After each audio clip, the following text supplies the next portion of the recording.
Quelle est la place des énergies renouvelables en Afrique? Comment combiner l'augmentation de la production et le respect de l'environnement? Pour répondre à ces questions, ce jeudi, la Chambre de commerce Afrique-Union européenne a organisé une conférence en Belgique. Ministres, experts et industriels ont tenté d'apporter quelques pistes de réflexion. On fait le point avec nos correspondants à Bruxelles, Eric Nindou, Dacha Ribeiro et Boli Pali Mpongo.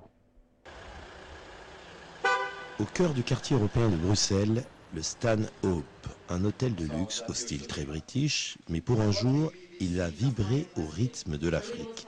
Au cœur du débat, le défi des énergies renouvelables, durables, ou comment assurer l'autosuffisance énergétique en Afrique tout en préservant l'environnement.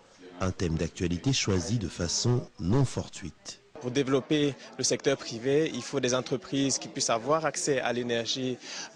Quand on pense à l'industrie, ça demande beaucoup d'énergie. Quand on pense aux ménages, pour améliorer les conditions de vie des populations, ils ont besoin d'accès à l'énergie. Et donc toutes ces réflexions-là nous ont poussé à choisir ce thème-là, car pour nous c'est une des priorités. Une priorité pour l'Afrique et pour ses partenaires du développement.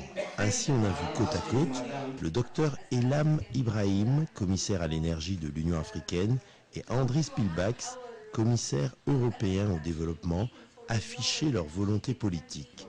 Même son de cloche du côté des milieux financiers, la SFI mobilise ainsi déjà 70% de ses investissements en Afrique dans l'énergie renouvelable, soit près de 400 millions de dollars en 2012. Où on peut gagner de l'argent, c'est que dans le pétrole, on gagne de l'argent aujourd'hui. Mais le pétrole, ça pollue. Est-ce que dans les énergies renouvelables telles que l'éolien ou le solaire, on peut gagner de l'argent en Afrique? Absolument. On a 17 projets sur notre programme InfraVentures dans le solaire, les hydro, les autres espèces d'énergie renouvelable. On peut gagner de l'argent. Il y a pas mal de fonds qui en investissent aussi. Désormais, l'enjeu de l'énergie durable concerne tous les pays, même ceux qui vivent de la rente pétrolière, exemple l'Angola, deuxième producteur de pétrole en Afrique, après le Nigeria. Avec les finances, les ressources financières du pétrole, nous investissons maintenant aux énergies renouvelables. Ça pour aller faire face aux besoins de nos populations et cela dans le cadre de la diversification de notre économie selon qui est une préoccupation de notre président, M.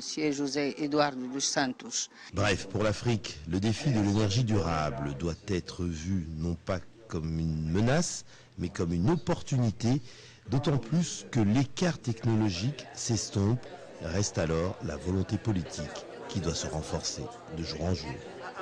Le temps où on venait prendre les technologies européennes et venait les déposer en Afrique, ce temps est révolu, définitivement. Je prends l'exemple de notre institution tout simplement.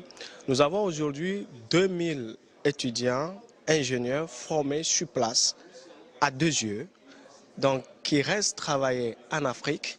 Et donc ces étudiants apprennent pendant leur cursus les réalités africaines. Donc la science, elle est universelle, la technologie, elle est universelle. Elle n'est pas propre à un continent ou à un lieu donné. Le tout est de se l'approprier et de l'adapter aux réalités qui sont les nôtres.